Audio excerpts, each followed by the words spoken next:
Hey, this is your boy Bob TV with Freedom on Fire. Welcome to the weekly podcast.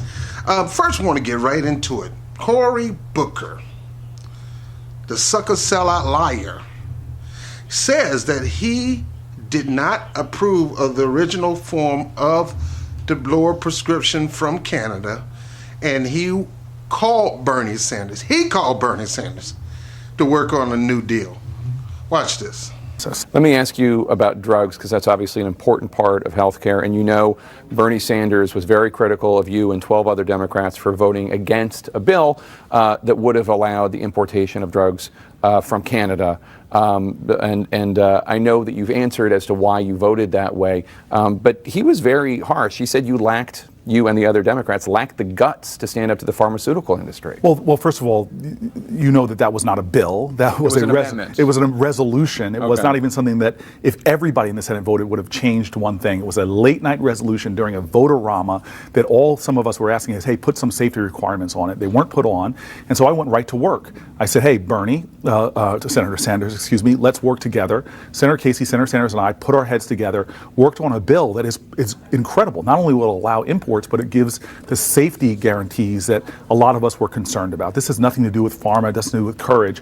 It's about good legislation, because while most Canadians are getting access to really high quality drugs, if we just did that without the kind of safety provisions we put in there, you could see rogue pharmacies popping up, rebranding drugs coming in from other countries and saying these are now Canadian drugs.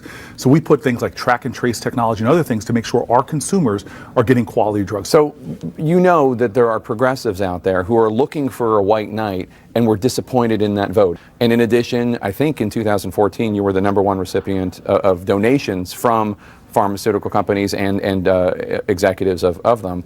How can these people who are very wary of big pharma and very wary of the fact that rising drug prices is one of the main reasons why healthcare costs are going up so much, that you're going to be on their side and not the side of all these pharmaceutical companies that are in your state? I'm a big believer that life is about what you do and not what you say.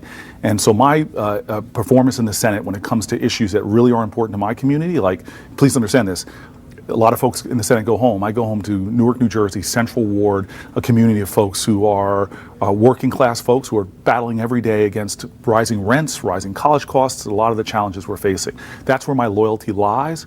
And we're trying to, in the Senate, my team is trying to focus on that. So when it comes to pharmaceutical prices, they're too high. And if you look at my performance in the Senate, whether it's a bill I just did with Senator Sanders, or talking and working about other ways to lower prescription drugs. In fact, go back to when I was a mayor, we had ways we did an incredibly innovative program to lower prescription drug costs and get more people into preventative care. So my work and you know this from my history, what got me into politics in the first place was representing low-income communities. I still live in a census tract where the median income is $14,000 per individual.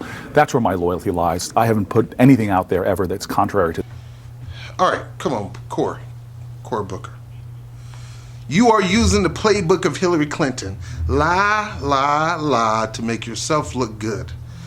You do whatever you can to make yourself look good. That was your way of trying to make yourself look good, but you really look like the ultimate BSer. You're full of bull. Nobody's going to buy that, and I understand. You got hit with some hammers. Like, you know, the little thing at the fair where you take the hammer and hit them? That whole entire thing is you. People were calling you, busting you upside the head, letting you know that this is the wrong thing to do, and then you change your position. It was not something that you were going to do anyway. It was not, and this vote-a-rama crap and all that. Who cares about that crap? The point is you shot it down. Whenever you have that opportunity, you should never shoot it down. You should always go for it, and then you worry about the risk later. Same thing with, you're no different from the Republicans. You don't just throw away Obamacare and not have something else. No, you improve it. So that's another story. But Cory Booker, don't try that mess, man. Everybody's starting to see you as a BSer. And guess what? In this day and age, BSers will no longer get elected. We almost fell for Hillary Clinton BS. Somebody trying to call me.